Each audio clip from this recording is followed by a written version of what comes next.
Bringing in Math Fit. Today we're going to be reviewing all the awesome topics we talked about in Chapter 13. Let's go ahead and get started.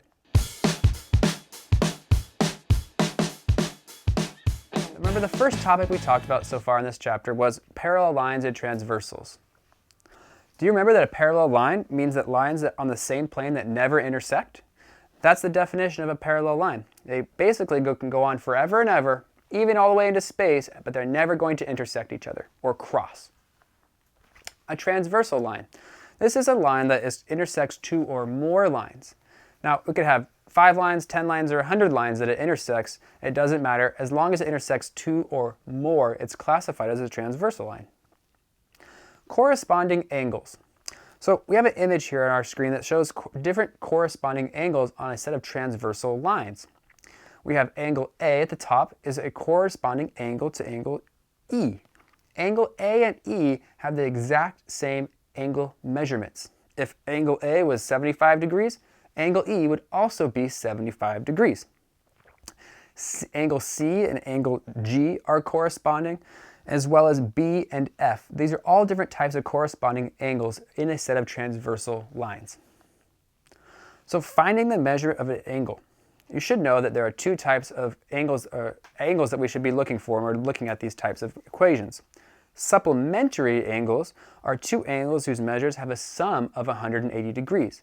Basically, the two angle measurements have to add up to 180 exactly to be classified as supplementary. However, we have complementary angles where two angles add up to a sum of 90 degrees. So basically, they're half of the supplementary. Supplementary, remember, supplementary 180, complementary 90.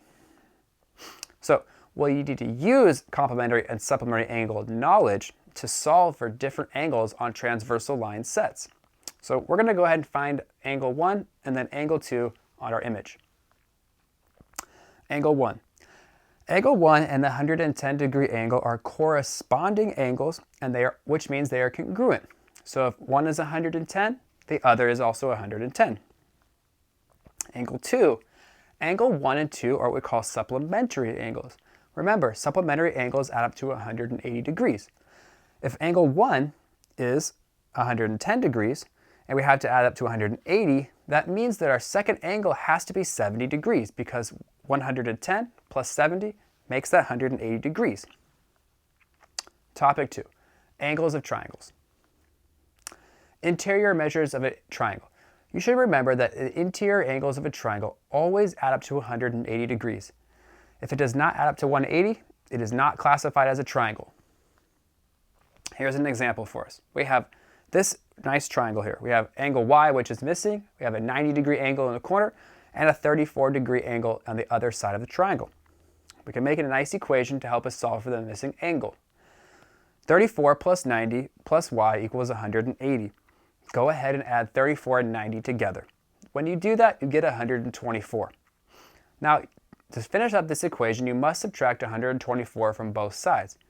This leaves us with Y equaling 56 degrees. But we need to double check to make sure this is true. So 56 plus 34 plus 90 equals 180 degrees. We do have a triangle here. Exterior angles of a triangle. Angles that are formed on the outside that are adjacent to the interior angles when the sides of the polygon are extended. So basically you can draw a triangle, and where the points meet, if you just extend the line a little bit, you can create exterior angles of a triangle.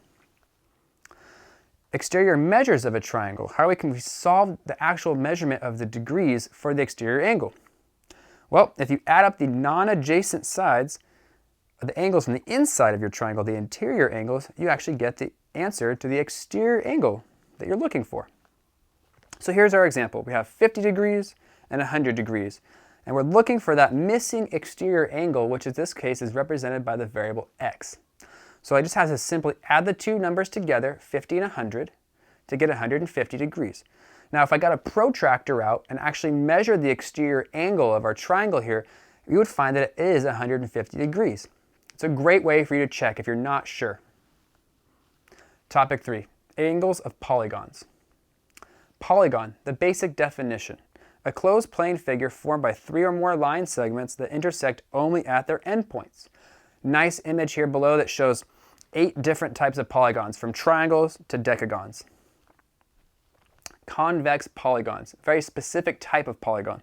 A closed plane figure where every line segment connecting only 2 vertices. Also, you should know when looking at convex polygons, the interior angles all have to be less than 180 degrees. That means that no one angle can be more than 180 degrees in a convex polygon. However, when looking at a concave polygon, you can see here that one of the interior angles is more than 180 degrees. This is what makes the difference between concave and the other type of polygon we just talked about. Interior angle measures of a polygon. There's a simple formula that we can try to memorize that helps us to find the number of angle measurements inside of our type of polygon. It's represented by the formula S equals n minus 2 times 180. Now the n represents the number of sides. So if the polygon has, let's say, 10 sides to it, we would insert the number 10 for the letter n and do 10 minus 2 and then multiply by our 180. Here's a basic example of a basic street sign you might see when out walking. How many sides does this have? Well, if you count them up, it has 5. So remember that number 5. We're going to insert the number 5 into our formula for the variable n, where you get S equals 5 minus 2 times 180. And the 5 minus 2 is in parentheses, so we'll do order of operations first. 5 minus 2 is 3. 3 times 180 gives us that 540 degrees. So we can say that that type of polygon actually has 540 degrees for interior angle measurements. Topic 4, similar triangles. Angles of similar triangles. 2 angles in one triangle are congruent to two angles in another triangle, then the third angle is also congruent and you can classify the triangles as similar. Basically, here you can see I have a 95-degree angle and a 65-degree angle in our smaller triangle, and our larger triangle has the same 2 angle measurements. So therefore, the third angle has to be 20 degrees in both of those, and they are classified as similar triangles. Another example here, we have a tan triangle and a blue triangle, both having 72 degrees and 35 degrees as angle measurements. Based on the theory of similar triangles, because those 2 angles and each of those triangles are the same, we can say with confidence that the third missing angle is going to be the same. So if we do the math with our simple equation, x plus 72 plus 35 equals 180, and we solve for that, we're going to get the missing angle for both triangles is 73 degrees. That's it for the review chapter. To catch you next time.